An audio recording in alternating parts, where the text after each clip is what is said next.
السلام علیکم فرینڈس، کیسے ہیں آپ سب؟ امید ہے سب خیریت سے ہوں گے۔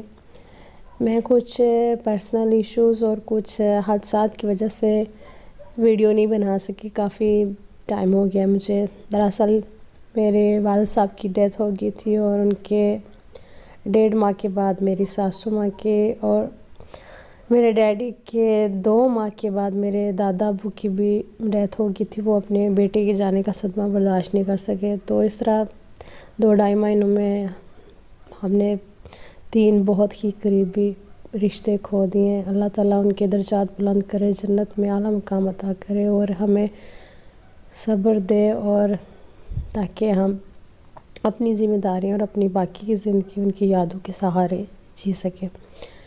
تو اب میں کوشش کروں گی کہ پھر سے پہلے کی طرح ویڈیوز بناؤں اور آپ سب کے ساتھ رابطے میں رہوں۔ جب بھی کوئی اپنا انسان ہماری زندگی سے چلا جاتا ہے تو ہم ٹوٹ جاتے ہیں، بکھر جاتے ہیں، ہمیں ایسا لگتا ہے اب ہم نہیں دوبارہ پہلے کی طرح جی سکیں گے، لیکن اللہ تعالیٰ ہے نا، وہی ہمیں ہمت دینے والا ہے اور وہی ہمیں ہمارے زخموں کے اوپر مرہم رکھنے والا ہے۔ وہ پھر ہمیں موو آن ہونے کی ہمت طاقت دیتا ہے اور پھر ہمیں اپنی زندگی کے مقاصد یاد کراتا ہے، تاکہ ہم اپنے لیے نہ صحیح اپنے بچوں کے لیے، اپنے قریبی رشتوں کے لیے پھر سے ہمت کریں اور پھر سے چلنا شروع کریں۔ میرے والد صاحب کی بہت پیاری اور بہت ساری یادیں ہمارے ساتھ ہیں، لیکن میری ساسو ماں کی نہیں ہے، کیونکہ میں ان سے کبھی ملی نہیں ہوں، اور اس بات کا مجھے بے انتہا دکھ ہے کہ میں ان سے کبھی بھی نہیں ملی، کیونکہ میری شادی یہیں پر ہوئی تھی گریس میں، اور میں ابھی تک ان سے ملنے کے لیے پاکستان نہیں جا سکی، اور اب کوئی امید بھی نہیں ہے کہ میں ان سے کبھی ملوں گی۔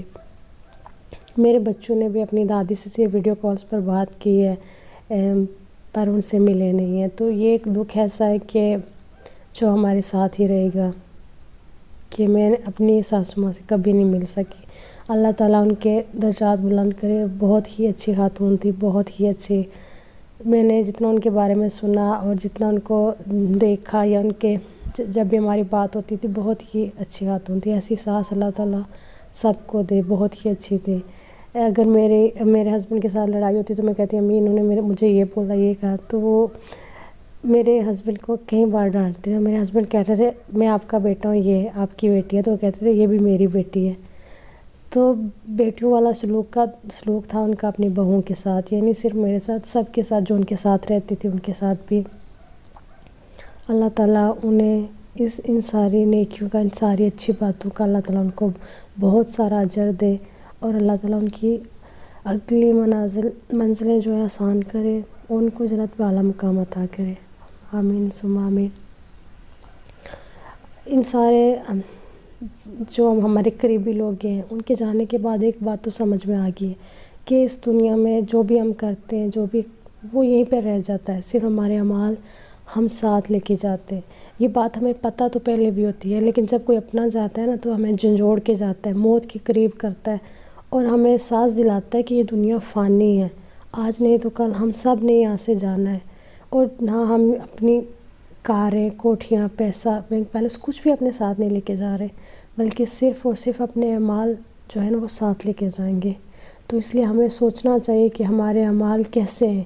اگر ہم کوئی گناہ برابر کرتے جا رہے ہیں اور اس کی توبہ نہیں کر رہے تو ہمیں سوچنا چاہیے کہ اس کی سزا کیا ہے، اور اللہ تعالیٰ اگر ہم دنیا میں اللہ تعالیٰ سے معافی نہیں مانگیں گے تو آخرت میں معافی نہیں مانگ سکتے۔ جب تک سانس ہے تب تک اپنے گناہوں کی معافی مانگ لیں، اللہ تعالیٰ سے بھی اور اپنے پیاروں سے بھی، اور ان لوگوں سے بھی جن کا اگر آپ نے حق تلفی کی ہے یا اگر آپ نے ان کا دل دکھایا ہے، کیونکہ اللہ تعالیٰ بھی یہی فرماتے ہیں کہ جب تک وہ بندہ آپ کو معاف نہیں کرے گا جس کے ساتھ آپ نے غلط کیا، تب تک اللہ تعالیٰ آپ کو معاف نہیں کرے گا۔ ہمیں اپنے اعمال کے بارے میں سوچنا چاہیے۔ اللہ حافظ۔